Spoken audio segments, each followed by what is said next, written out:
Hi everyone, in this video I'll show you how to add money to your Shein wallet. Let's get started.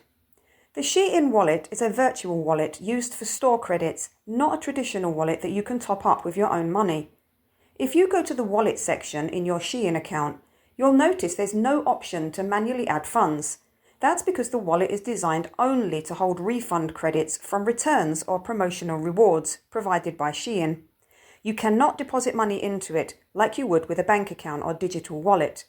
And just to clarify, the credits in your Shein wallet cannot be withdrawn as cash or transferred to another account.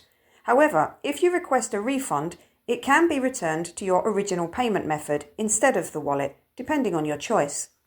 The credits in your wallet are meant to be used only on Shein for future purchases. And that's it. If you found this video helpful, don't forget to like and subscribe for more tips and tutorials. Thanks for watching, and I'll see you in the next video.